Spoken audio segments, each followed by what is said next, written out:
Hey, what's up, everyone? Welcome back to Babel on Talmud. Today we're studying Daf 76 of Masechta Pesachim, Daf Ayin Vav. Today's Daf talks about like a lot of Isser v'Heter kind of stuff. Kind of interesting if you're excited about that. Yeah, I don't know, like Isser v'Heter, stuff that's like okay, falling into stuff that's not okay, or milk and meat, hot, cold. That's interesting, right? Yeah, I think so. Anyways. So we're talking about that. Yeah, that's like the main thing. But we talk about mixtures, hot stuff, cold stuff, salted stuff, pickled stuff, smells, flavors, all sorts of interesting inyanim over here. Just a second.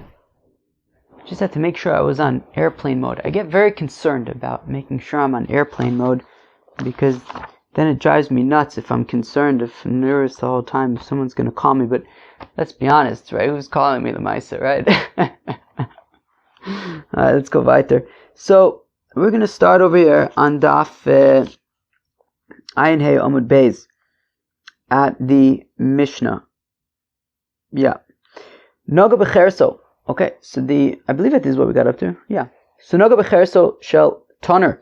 So, yesterday we had discussed all about fire, right? And so the Korban Pesach, of course, has to be roasted on top of fire. Now, it can't, as we know, it can't get its heat from so it can't be cooked in other ways, can't be boiled, anything like that. And also, if it touches, let's say you were baking the Korban Pesach in an oven, and the Korban Pesach touches the walls of the oven, and the walls of the oven are hot, well, then you're gonna be cooking to some extent the Korban Pesach from the walls of the oven. We don't want you cooking the Korban Pesach from the walls of the oven. We want you cooking the Korban Pesach from the fire. So, Noga B'cherso shel toner, if the Korban Pesach, while it was roasting, touched the earthenware of the oven, yiklof es makomo, so then kind of peel away the place where it interacted with the oven, because that part of the Korban Pesach was not roasted by fire, it was heated up by the oven. Notof meirotvo al acheres. Now, what if some of its juices kind of dripped onto the earthenware oven? V'chazer elav, and then after the earthenware oven, so you now have this juice which got heated up from the earthenware oven, which is now going back onto the Korban Pesach, and to a certain extent will be cooking that location of the Korban Pesach that it falls back onto, and that is something that got heated up from the oven. Yitol es makomo, so remove that portion of the Korban Pesach. Notif mirotvo ala soles yikmotz es makomo. If some of like the juices from the Korban Pesach dripped onto the flour, okay, and then we're going to see in the Gemara, don't worry too much about it right now, we're going to see in the Gemara it's talking about flour that was really hot. So then the really hot flour kind of made the juices cooked, and then you have this juice from the Korban Pesach that was cooked not by fire. So yikmotz es makomo, scoop out the place in the flour where this oil interacted, throw it away. Sachu b'shem and truma, if you rubbed some truma oil onto the Korban Pesach, well, im chaburas kohanim yochlu. Well, if you're a bunch of kohanim, great, enjoy it. You can eat truma. Im shel Yisrael, but if it is a group of non-kohanim, and of course they are unable to eat truma, so if you have a Korban Pesach that's smothered in truma oil, so im chayu yadichenu, well, if the Korban Pesach is not yet cooked, it's still raw, so just wash off the truma oil. If it is roasted, right, if the Korban Pesach is already roasted, well then yiklof es achitzon, then remove the outer part of the Korban Pesach so that you can get rid of, kind of scrape away the outer part of the Korban Pesach, so you get rid of the truma oil. Sach b'shem and shel meiser sheni.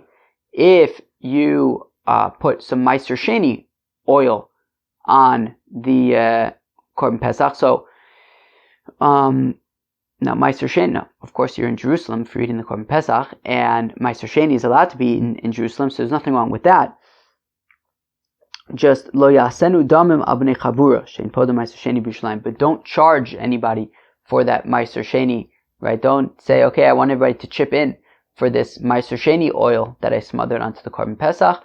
Don't do that, because you cannot be podem Meiser Sheni in Yerushalayim, as we learned, a few weeks ago, that we don't redeem Meiser Sheni in Jerusalem, and therefore you don't want to have people paying you for your Meiser Sheni that you use to smother onto the Korban Pesach. Let us go weiter with the Gemara.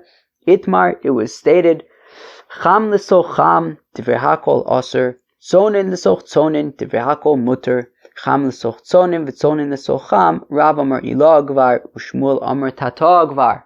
Okay, and with this is the entryway into the sugyas of today's daf. So it was stated, Cham l'soch cham. So if you have hot into hot, what's an example of hot into hot? Hot meat, you have a piece of hot steak, lemaisa, and it falls into hot milk. Okay, so you have meat, milk, both are hot, both are going to be, mixing their various juices and flavors with each other. So divrei hakol aser, everyone agrees that that's going to be a problem of meat and milk. Tzonin l'soch tzonin, if you have cold meat that falls into cold milk, well, divrei hakol muter, everyone agrees it's fine. As we're going to see later, just wash it off and then enjoy your steak and enjoy your milk. Cham l'soch tzonin, now this is where things get machlokasi, that if you have cham l'soch tzonin, if you have hot meat that falls into cold milk, tzonin v'tzonin l'soch cham, or if you have cold meat that falls into hot milk. Okay, I hope I just translated all that stuff right, but basically one's cold, one's hot.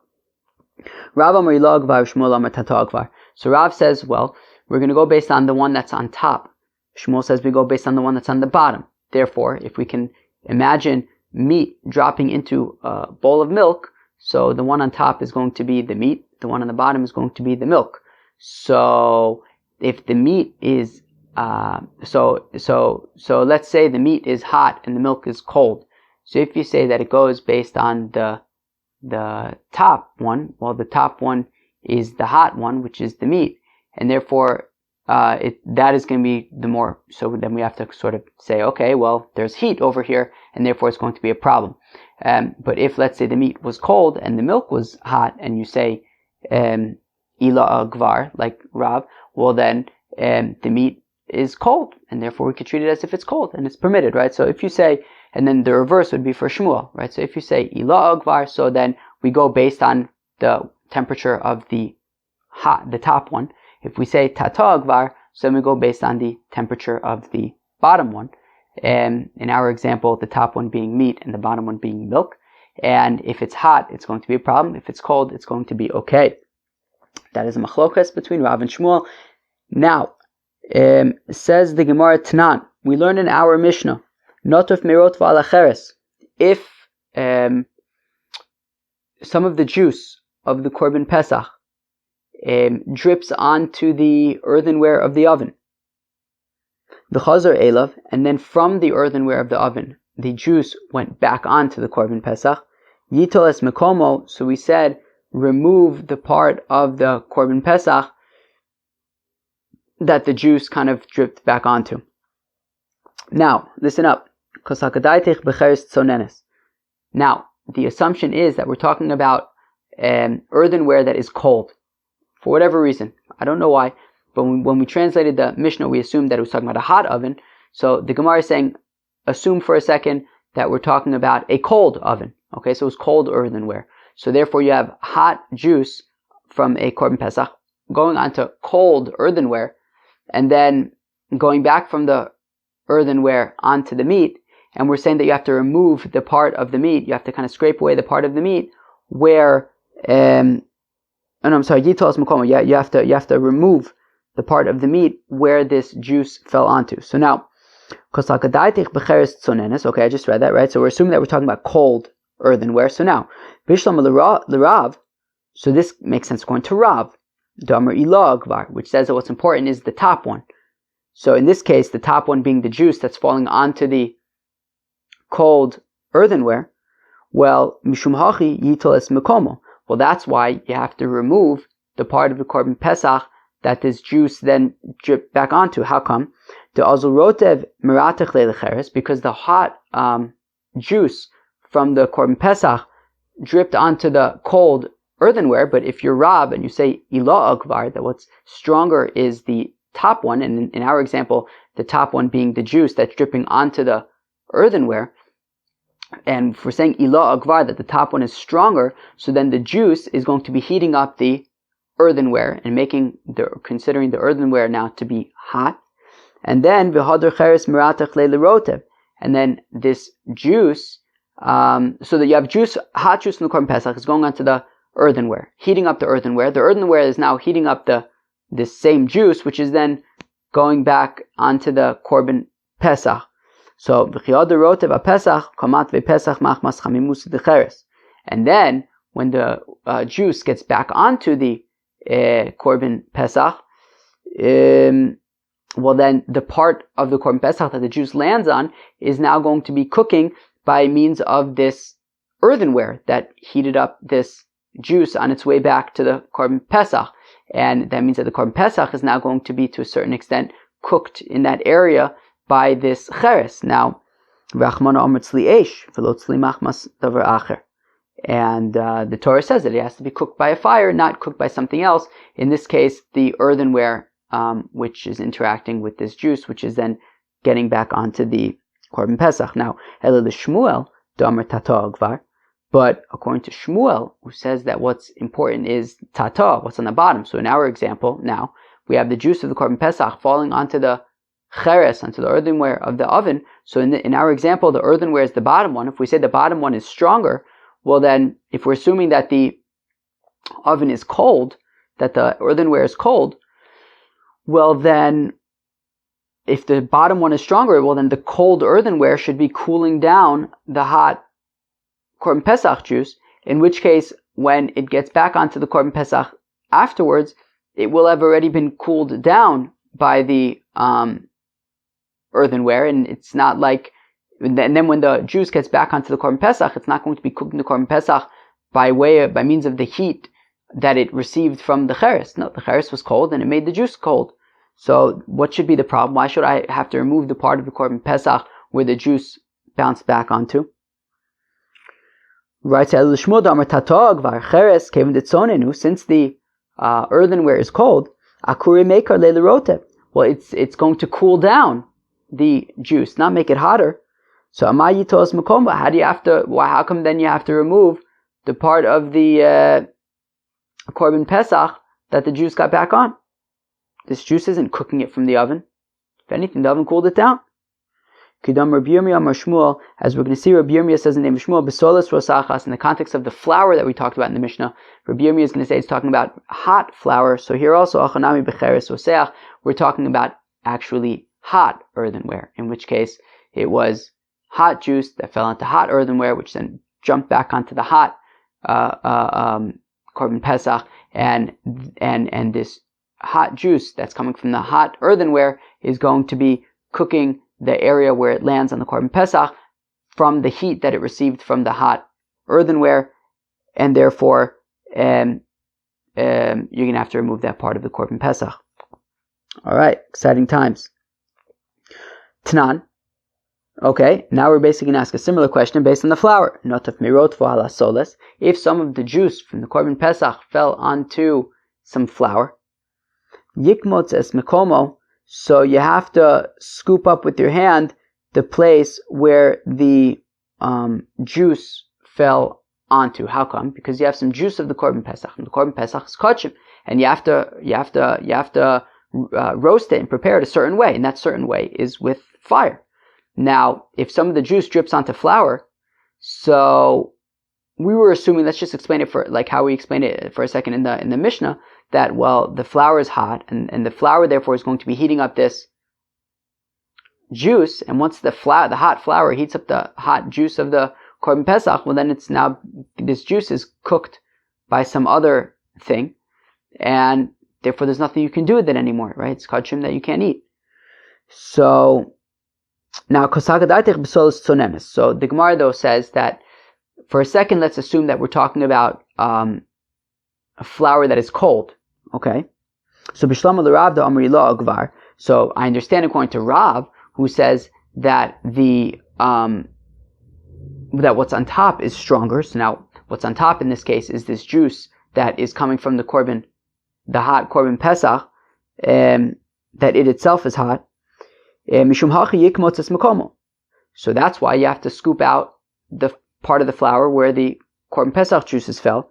Because the hot juice is going to heat up the flour. Which is then going to heat up sort of the flour around where it fell into the flour, right? I mean, it's going to fall into the flour, and then all that whole area of flour is going to get hot. And then this hot flour is going to then, in turn, once again heat up the hot juice. And then the juices is going to be getting heated up from this hot flour. And the Torah says it's got to be heated up by fire, not heated up by some other means. And heated, juices of korban Pesach that gets heated up by flour is not going to be tzli'esh, and there's nothing you can do with it. Make sure to remove it from the flour if you plan on using that flour anymore. But if you're Shmuel and you say that what's stronger is the bottom, in this case the flour, well, since the flour is cold, so it's going to, if the flour is cold, it's taka going to cool down the gravy or whatever the juices that are falling onto it. In which case, if it's cooling down the juices, it's not cooking the juices, well then lamali yikmotzes mekoma. How come I have to remove that area of the flour? What's the problem? You had juices that got cooked by fire. It then fell into some flour, cooled down. Why can't I eat this juice? So Amr Reb Yirmiyah Amr Shmuel B'solas Rosachas. Reb Yirmiyah says in the name of Shmuel that it's talking about flour that was super duper hot, and because it was hot, because the flour was hot, Itaka heated up the juices, and that's why it's a problem. Okay, but Zeo, Rav and Shmuel still maintain their positions. Rav says the top thing is stronger. Shmuel says the bottom one is stronger. Tanan, we learn in a Mishnah, Sacho b'shemen shel trume. If you put some oil of trume on the korban Pesach, im chaburas kohanim yochlu. So if it's a bunch of kohanim, then no problem. They can eat the korban Pesach with the truma, because kohanim can eat truma. Im shel Yisrael, okay, if the group is non-kohanim, im chai, so if the korban Pesach was not yet cooked, im chayu, yadichenu, then just wash it off, right? Meaning you have some oil of truma, and it gets on the korban Pesach, and you're not Kohen's, so you can't eat that oil. So if the korban Pesach is cold, just wash off the oil. Im tzaliu, but if the korban Pesach was roasted already, well then yiklo fesachitzon, then peel away the outer part of the korban Pesach, because if it's already cooked, I think even if it's not hot, the point is once it's cooked, it already kind of can become more absorbent, and therefore this oil may have seeped in, and just kind of peel away the top layer. Now, Bishlam Rav, I understand according to Rav, the Amri Lo Agvar, who says that what's on top is stronger. Amtu La'achi Sagile Beklipa Mishum de Ila Tzonenu. So if you are Rav, so I'm sorry. So I think that for now we're taka. I think that for now we're taka, assuming that if the korban Pesach was cooked, then it's taka hot. Okay. If the korban Pesach is cooked, then it's hot. Now you have this oil that you are applying, that you're putting on it, and therefore the oil is not hot, and so this truma oil is not hot. The korban Pesach is hot, but we're saying that you can't. All you need to do is just kind of like scrape away the top layers. Now says the Gemara. B'shlam Rav, I understand Rav the Amr Ilog Var, that he says that the what's on top is stronger, i.e., in this case, the truma, the oil of truma, which is cold, is stronger. That is why it's enough to simply scrape away the top layer of the korban pesach, because the top is the oil is not hot. It's you just took some regular room temperature oil and put it on the korban pesach, which was hot. So now it's going to seep into, because the korban pesach was cooked already, so it's going to seep in somewhat, but it's enough with simply scraping it away. Ella the Shmuel, but according to Shmuel, the Amar Tatagvar, who says that what's stronger is the thing on the bottom. Well, Kim Dechamu, since the korban pesach is cooked and it's hot, so mivlabala, it's going to absorb. If it's hot, it's going to absorb from the oil, even though the oil is not hot. So amai sakile beklifa. Why is it enough to simply scrape away some of the korban pesach? Nitzah legamrit should be completely usher, since it's hot, and it will absorb. If he says what's on the bottom is stronger, the bottom is hot, it will absorb the shemen truma, then you shouldn't be able to eat it even if you scrape away the top layer. So the Gemara answers, says the Gemara, don't worry too much about this little bit of olive oil that got onto this korban pesach, because you're just like rubbing a little bit of it. It's not like a ton of it, and therefore you can just scrape away the top layer even if the korban pesach itself is hot.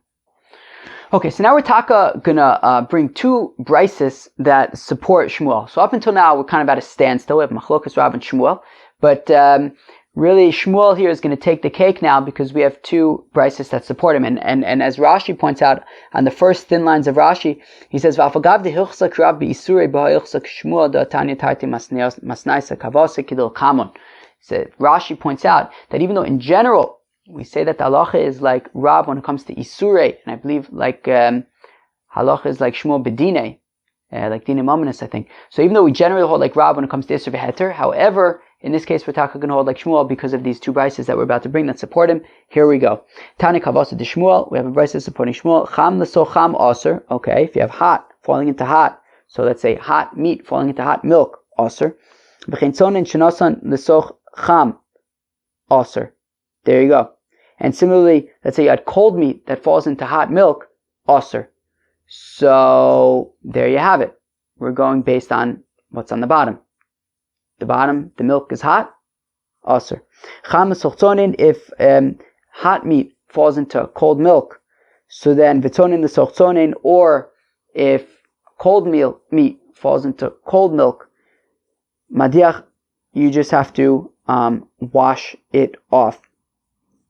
So if you have like cold meat that falls into cold milk, push it, wash it off, and enjoy it if you eat that stuff. Cham l'sochtonin, if something hot falls into something cold, so hot meat falls into cold milk, madiach, is that really true that all you have to do is simply wash it off? Kim dechamu, since the meat, the hot meat, which is falling into the cold milk, since it's hot, ademaker lay, well, while the milk is busy cooling down the hot meat, the milk is going to have to absorb somewhat. No, I'm sorry, not the milk. The meat is going to have to absorb somewhat. Right? If you have hot meat that falls into hot milk, that falls into cold milk. So Shmuel says that, well, the cold milk is going to cool down the hot meat, and that's also what this brisa is saying. So now, but question: while the meat is cooling down, it must absorb epis. So klifa mi'aniba, you should at least have to kind of like scrape away the top layer of the meat. So eleimacham l'sochzonen kolef. Rather say that if you have hot meat that falls into cold milk, just kind of scrape away the outer layer. Tzonin l'sochzonen madiach. Whereas if cold meat falls into cold milk, so then you can just wash them off. Tani idach, we have another similar brisa. If you have if you have hot meat that falls into cold milk, hot meat that falls into hot milk, and similarly cold meat that falls into hot milk, in both of those cases, aser. Cham l'sochzonen, but if hot meat falls into cold milk, v'tzonen l'sochzonen, or cold meat falls into cold milk, madiach, just wash them off. Cham l'sochzonen, if hot meat falls into cold milk, so we said madiach, they just need to wash off the hot meat. Well, kevin dechamu, but the same question we asked a few minutes ago. Well, since the meat is hot, ademakerle, while the milk is cooling it down, yefshe de lobala purta, mistame, the meat must have absorbed a little bit at least. Klifa mianibai, you should at least have to peel away the outer layer of the meat. Ele macham l'sochzonen kolef. Rather, what we should say is that yes, if some hot meat falls into cold milk, yes, remove the outer layer of the hot meat. Sonin the sochzonin madiach. If something cold falls into, if cold meat falls into cold milk, then just push it, wash off the meat, and enjoy. Let's move on. On Ramai, we said earlier, sonin the sochzonin madiach. If cold meat falls into cold milk, just wash it off. Amar Rav Huna, says Rav Huna, Loshanu ela shelo malcho aval malcho aser. Now that is only if it is not salty. Now we'll get into in a minute we'll see an example of this, but that is only if it is not salty. Because Shmuel says that something that is salty is considered like it is very hot. So we've been talking about like meat and milk that are hot. So guess what? If you have something that's salty, we'll see an example of this in a minute, it is as though it's hot. Kavush areu kimuvoshol, and if something is kavush is like in vinegar, pickled, I guess, or maybe like pickled of sorts. So then maybe there's a better word.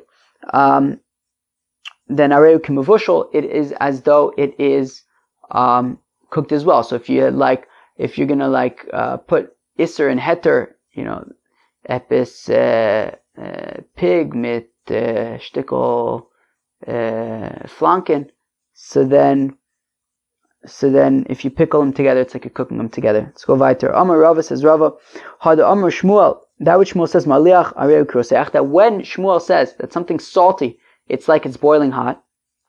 La'amarin ela shelo nechol machmas malcho, that is specifically that it's salty enough that you wouldn't eat it in that way. Now, as Rashi points out, it doesn't mean that it's so salty that it's unfixable. It means it's so salty that you wouldn't eat it immediately. You would wash it off. You'd somehow temper the flavor somewhat, and then eat it. But if you mamish eat it right away, even with the amount of salt that's on it, well then that wouldn't be considered boiling hot. It has to be salty enough that it affects the flavor that you would want to wash it off or do something to it to chill out the saltiness. Now, here's an example.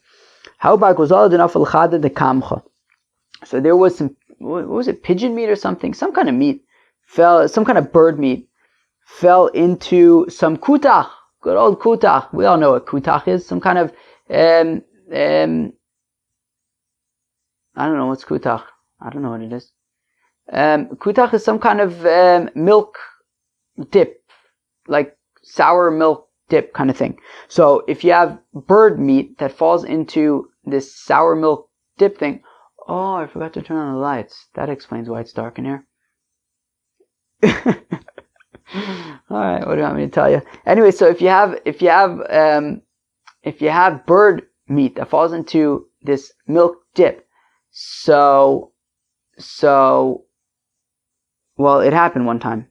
So Sharia, right, so here's the thing, that the milk dip, that this kutach is salty, right? That's what it is. It's like some sour milk, salty kind of dip. So it would fit the bill of Maliach Hareu Kiroseach. So now, Sharia Rav Chinana Bre Derava Mipashronia, or at least we have the Havmina to say that. So now, Rav Chinana Bre Derava Mipashronia said that it's permitted nonetheless. That even though and Rashi points out that this pigeon meat was cold, and this sour milk dip was cold, and Rav Chinana Bre Derava Mipashronia said it was taka allowed. Okay, so you're probably thinking, okay, we know that something cold that falls into another thing that's cold is allowed. So what's the big chiddush? So Amar Rava, says Rava, manchakim lemishra milsa kiha ilav Rav Chinana Bre Derava Mipashronia. Gavirabahu. So again, Manchakim the Mishra, who is so wise as to permit this bird that fell into this dip?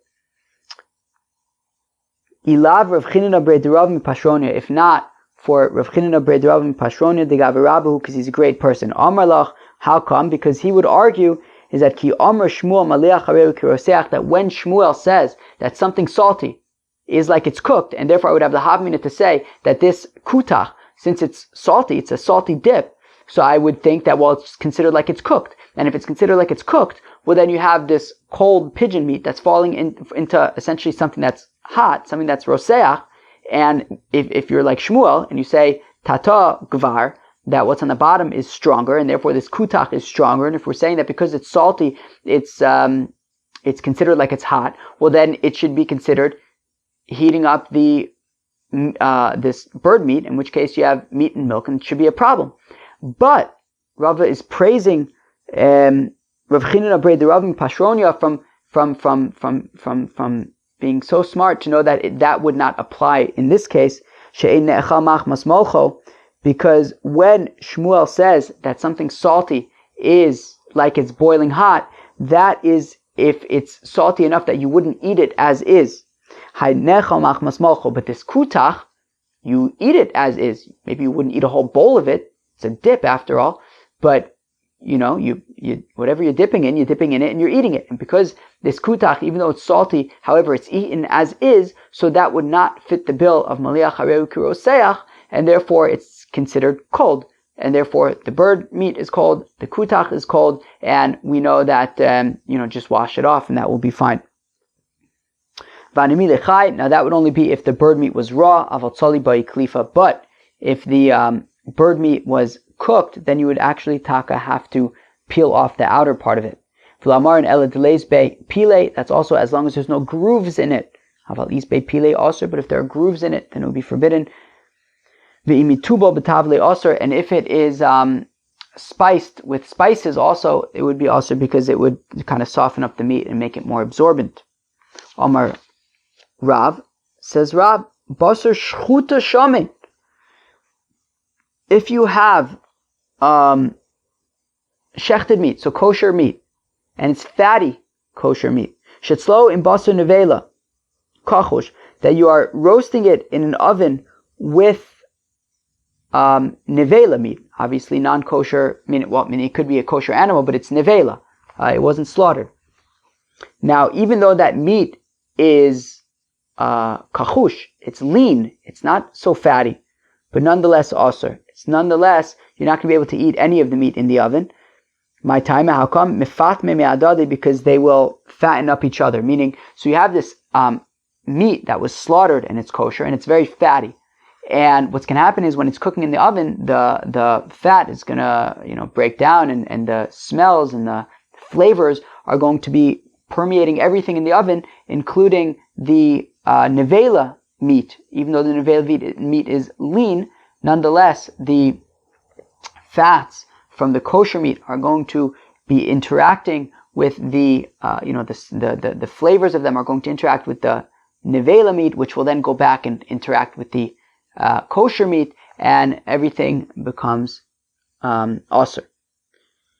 The Levi Amar, whereas Levi says, Afilu basar shchuta kachush shetzloim basar b'sar nevela shamin mutter. So Levi takes the exact opposite opinion, which is Afilu b'sar shchuta kachush, even if you have shechted kosher meat that is lean, shetzloim b'sar nevela shamin, that you roast in the same oven with nevela, unshechted meat that is very fatty, mutter, even so it is permitted.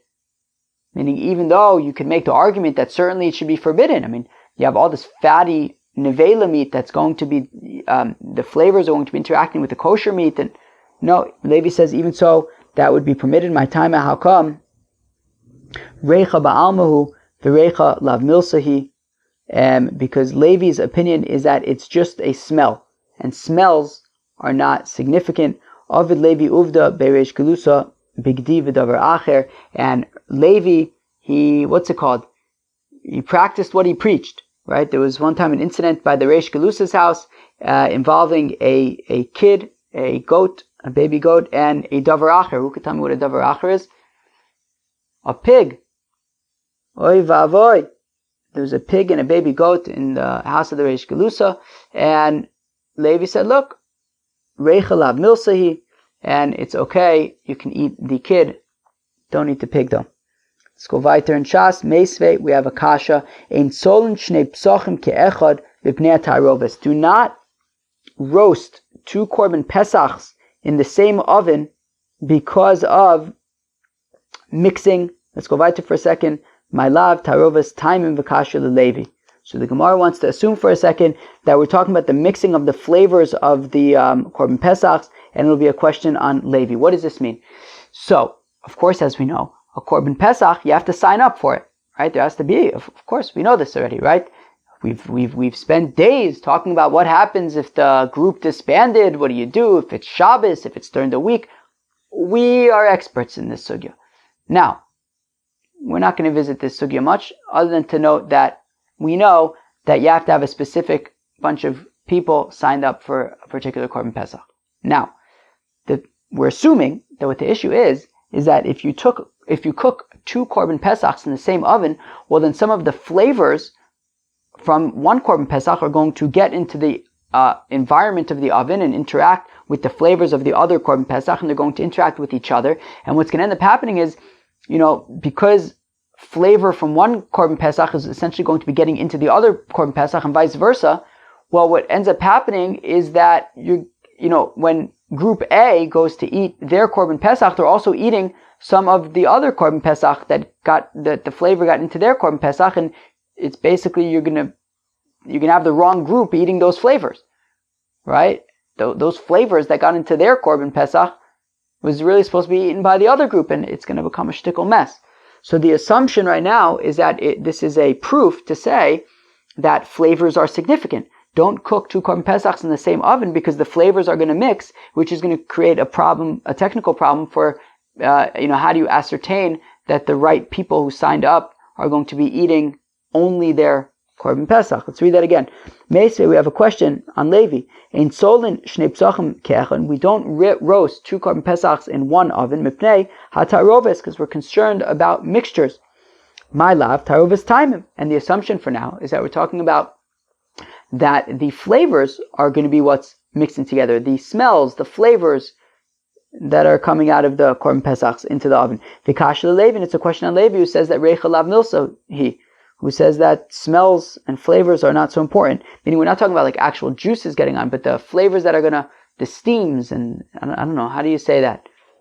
The Geschmack. Ich weiß nicht. Lo, mipnei taroves gufen. Very interesting answer. No, what it means is that don't cook 2 Korban Pesachs in the same oven because you might mix them up by accident, and then you'll have Group A walk away with Group B's Korban Pesach and vice versa, and then your mom is going to be eating the wrong Korban Pesach. That's what we're concerned about. Hachinami mistabin, it actually makes sense to say that we're talking about where you might walk away with the wrong physical Korban Pesach. Midiktani Sefer, from the fact that it continues and it says, Afilu Gedi V'Tale, that this applies even to a kid and a sheep, a goat and a sheep. Meaning, even if it's a goat and a sheep, and you might therefore make the argument, I'm not going to confuse a goat and a sheep. Even so, don't cook them in the same oven because we're concerned that, the goat group might walk away with the sheep and the sheep group might walk away with the goat. I understand. So this now makes sense if we say that we're concerned that you might walk away with the wrong physical korban. Well, that's why it says, even if it's a goat and a sheep, we don't want you to cook them in the same oven. But if the issue is that the flavors are going to mix, well then, mali gedi v'tale, mali gedi v'gedi. Why should it matter even if it's a goat and a sheep, even if it was 2 goats, it would be a problem because it's an issue of the flavors from one korban imparting on the other one and the wrong group being signed up. Elamai al korchach mipnei taroves gufin hu da'aser. So what do we see? That it's clear that the issue with cooking 2 Korban Pesachs in the same oven is that you might walk away with the wrong physical Korban Pesach. Aval taroves taimim shari, but the fact that the flavors may mixed together in the oven, that would be acceptable, and therefore Levi seems to be the winner right now. So let's say that this is taka, therefore a kasha on Rav, who says that flavors are not allowed to mingle, yet we seem to be saying, no, the only issue here is that you might taka walk away with the wrong korban pesach, but the fact that the flavors might be wafting and mixing in the oven, that is not a concern. Rabbi Yirmiyah, so Rabbi Yirmiyah answers for Rav, Hachav ma'askinon, here what are we talking about? Kagon, shetzlo b'shtei kederis, that it's talking about where it's one oven, but you cook the two korban pesachs in their own respective pots. Now, 1 second. What? You can't cook a korban pesach in a pot. We learned about how you cook a korban pesach on a spit, directly on fire. There's no pots. So, no, what it means is like two pots, meaning you roast two korban pesachs in the same oven, but you have like dividers in between them. Right? You have like, you pile up some ashes, some dirt, you give them their own sections. So he says, Ein solen shnei psach v'achikam. This is what the Brisa is saying. Ein solen shnei psachim ki'echad mipnei ta'aroves. So do not roast two korban pesachs in the same oven, because we're concerned about mixing together. My ta'aroves. What do we mean mixing together? Ta'aroves time. Okay? It means that we're concerned that the flavors might mix together. Now, even if, however, you were to roast the two korban pesachs in such a way that it was as if they were into their own pots, i.e. they had their own separate areas, that because they had their own separate areas, there was no mingling of the flavors. Nonetheless, it's also mishum tarovis gufin. At that point, there's another issue that comes to play, which is, well, then we're concerned you might actually take the wrong physical korban pesach, even if it was a goat and a sheep that were in the oven, and you might argue, I'm not going to confuse a goat and a sheep. Even so, do not do it. So Rabbi Yirmiyah explains how the Brisa can be saying that no, there is an issue of flavors mixing, like Rav. However, even if you figure out how to fix the flavor issue, there's going to be a separate issue, which is you might end up walking away with the wrong korban pesach. Amr of Mari says the Haliker of Mari Kitanoi. Let's say it's machlokas tanoim. Let's say that the machlokas between Levi and Rav, the machlokas between Rav, who says that flavors are an issue if you mix them, and Levi, who says reicha lav milsei, that flavors, smells are not so important. Harode paschama unisana al pichovis yain shel truma. Interesting. So we have a brisa that says that it must be a brisa. Let's say brisa. Mishnah. All right, Mishnah. What do you want me to tell you? So harode paschama. So if you take hot, warm bread, you take it down from the oven, because of course you would take the dough and you would slap it on the wall of the oven.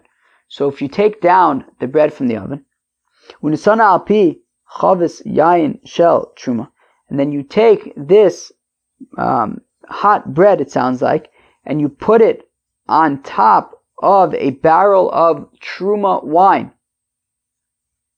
Now the issue is that if the truma infuses the bread, right, if the smells, what's the word here? If the flavors, whatever, from the wines, the wine isn't actually touching the bread, but the fumes, I think maybe is the word that I'm thinking of, whatever it is, if it's going to mingle, if it's going to get onto the bread, so then so then let's see, it could potentially be a problem. But the question here is, are these flavors, these fumes that are going to be interacting with the bread significant or not? That's taka the machlokas between Rav and Levi. So Reb Meir Oser. Reb Meir says it's going to be a problem. Reb Yehuda Matir. Reb Yehuda says that's fine. Reb Yossi Matir b'shal chitin v'oser b'shal sorim. Reb Yossi taka says, well, it depends what the bread is made out of. If it's made out of wheat, well, then it's okay. If it's made out of barley, so then it will be a problem. Mipnei shasorim shoavos, because the barley will draw the smells of the wine. Now, my love Tanai. So let's say that it's taka machlokas Tanaim. Here we go. That the machlokas between Rav and Levi is machlokas Tanaim that we're seeing here in the Brisa between Reb Meir, Reb Yehuda, and Reb Yossi. To my savar recha lav milsei, my savar recha milsei, that Rabbi Yehuda says Reicha Lav Milsei, right? That Rabbi Yehuda isn't concerned about the fumes of the wine interacting with, right, the truma wine interacting with the bread. Umar Savar Reicha Milsei, whereas Reb Meir and Reb Yossi are concerned about fumes of the wine interacting with the bread, like Rav. So now, says the Gemara, the Levi Vade Tanoi. Yeah, sure. According to Levi, it's certainly going to be Machlokas Tanoim. He who says that Reicha Lav Milsa, he's going to have to say like Rabbi Yehuda, but Reb Meir and Reb Yossi argue on him. But the Rav Nema Tanoi, do we really have to say, however, that it's Machlokas Tanoim according to Rav? Maybe Rav can try to convince us that everybody agrees with him that smells are a thing.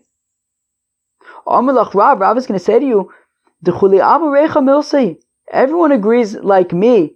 Everyone agrees with me that flavors are significant, that smells are significant. So then we have to understand Rabbi Yehuda, because Rabbi Yehuda says that if you take this bread and put it on top of this barrel of truma wine, it's going to be mutter. What about the smells? So Rav points out that Lavitmar Allah, wasn't it stated about this brisa? De'ahi Amurav Barbachana Amrish Lakish, that if we're talking about hot bread and an open barrel, everyone in that case is going to say that it is Isser. Everyone. Even Rabbi Yehuda is going to say it's Isser. So interestingly, there seems to be an ukimta where even Rabbi Yehuda is concerned about the smells and the fumes of the wine, of the truma wine interacting with the bread. And if you're not a Kohen, you won't be able to eat it. So we see that even Rabbi Yehuda, in some cases at least, he's certainly in principle on board with saying that there are issues with fumes. And if we're talking about cold bread that is on top of a sealed barrel, well then, everyone agrees that there's nothing to be concerned about. Where there's a machlokis is when the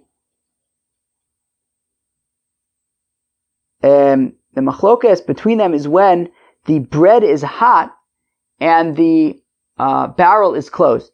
Or if the bread is cold but the barrel is open, right? So I mean, either the bread is hot.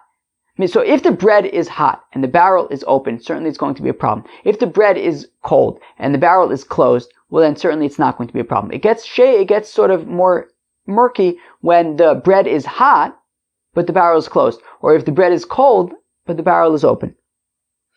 So that's where Reb Meir says it's Isser. Reb Yossi says it depends if it's wheat or if it's barley. Reb Yehuda says it's okay. V'hanami, and this also is kepaschama v'chavis psucha damya, and this also I think of the Korban Pesachs. Yeah. And this also, what was it? I think of the Korban Pesachs, right? That if you have the flavors of the Korban Pesach that are going to be interacting with each other, meaning if you have like meat in an oven, they're going to be interacting with each other, it'll be similar to the hot bread on the open barrel, right? Like if you have hot meat in an open oven, so then, and like everything's interacting with each other, so then it's going to be a problem. Rav says everybody is going to agree with that. So we see that flavors would be an issue. Okay? Fine. Now Rashi points out that even though it seems like the halacha is like Rav over here, apparently in Masechta Avodah Zarah, there's machlokas between Abaye and Rava on this, and Rashi says something interesting, which is Abaye v'Rava yochsa ki Rava. That when you have machlokas between Abaye and Rava, we paskin like Rava, and therefore since Rava in Masechta Avodah Zarah paskins like Levi, so therefore we're actually going to paskin like Levi on this and say Reicha Lav Milsahi. Very interesting. All right. Let's get to the Mishnah. Tani Rav Kahana, brother of Chinana Sava. Says Rav Kahana, the son of Rav Chinana Sava. Two interesting things about that. We saw Rav Chinana Sava the other day. We don't usually see Rav Chinana Sava too often. And also, who's Rav Kahana, the son of Rav Chinana Sava? Is he like one of the Rav Kahanas? I don't know. Pasha Afar im Tsali Bitaner. If you have bread that you cook together in an open oven, right, in an oven with meat, So also the ochla bekuscha. So don't take this bread and dip it into this kutach, into this milk dip. Haibinisa, there was a certain fish, the itva bahade bisra, that was roasted in a oven together with meat. Also Rav mi Parzikya lemechle bekuscha, and this also Rav mi Parzikya said, do not eat that with this milk dip, because since the fish was cooked in an oven that had meat in it, we're concerned that the flavors, that the smells, the fumes are going to interact with each other, and therefore it makes the meat take on a shtickle status of, it makes the fish take on a shtickle status of meat, and don't therefore dip it into dairy dip. Mar barav ashi amar afilu b'milcha nami asur mishum dekasha l'reichel u'davar acher. Even in salt, I guess don't even dip this fish, I guess, in salt. Mishum dekasha l'reichel, because it's bad for what, like bad breath, and also sara'as. It's like a kind of random one. Now, so it sounds like they were assuming that reicha milsahi, that smells are significant, and therefore if you take like a bread and you bake it in an oven, and in the oven there's meat, so then you have to be concerned that the flavors of the meat got into the bread via the fumes, and when you don't dip it into this milk kind of dip. Let us, should we hold it here? Should we go weiter? What do you guys want to do? Maybe let's stop over here. Maybe that's a little bit high up, but let's stop over here. Okay, yeah, today was an interesting daf, right? I think, like Isser v'heter stuff. There's something intriguing about Isser v'heter. I don't know. Maybe it's like I pointed out the other day that it's like what the smicha people learn. So maybe it gives us like an aura of legitimacy, because we're learning like the big boy stuff. Isser v'heter. Yeah, it's probably why it intrigues me. Otherwise, it's just hot and cold, right? All right, let's go weiter. Isser v'heter. So we talked today about Isser v'heter. Now, I was using the whole time an example of like meat falling into milk, but it can also be something usher falling into something mutter. I don't know, what would an example of that be? I don't know, maybe like truma falling into other stuff? I weiß nicht, honestly. Isser v'heter, I don't know. Non-kosher stuff falling into kosher stuff. So we said hot into hot is usher. Okay? Cold into cold is mutter. Now, when it gets to hot into cold or cold into hot, that's when we get to machlokas between Rav and Shmuel. Rav says that what's on top is important. Shmuel says that what's on the bottom is important. i.e., if the bottom is cold, we'll treat it as cold. If the bottom is hot, we'll treat it as hot. And vice versa for Rav. We had an opinion of Shmuel that says that something that, right, maliach harei kuroseach, that something that is salted, it's like it's very hot. And therefore, for example, we had that pigeon meat that fell into this milk dip, and we had a havamina to say, well, since this dip is salty, maybe it's like it's hot, and if it's hot, then it'll be considered like the meat fell into the hot dip, and the dip is heating it up and creating a problem. But we actually saw that it was taka okay, because since you eat the dip that way, that it wouldn't be considered maliach, and therefore it wouldn't be considered the type of thing that would be considered hot. And we talked about the machlokas between Rav and Levi regarding smells and flavors, right? That if you have, like, let's say, kosher meat and non-kosher meat cooking in the same oven, so Rav says that'll be a problem because the fumes and flavors are going to be mixing together, whereas Levi is not concerned about fumes and flavors. Well, that was, in a nutshell, Daf Ayin Vav. Hope you enjoyed. Have a great Shabbos. Peace out.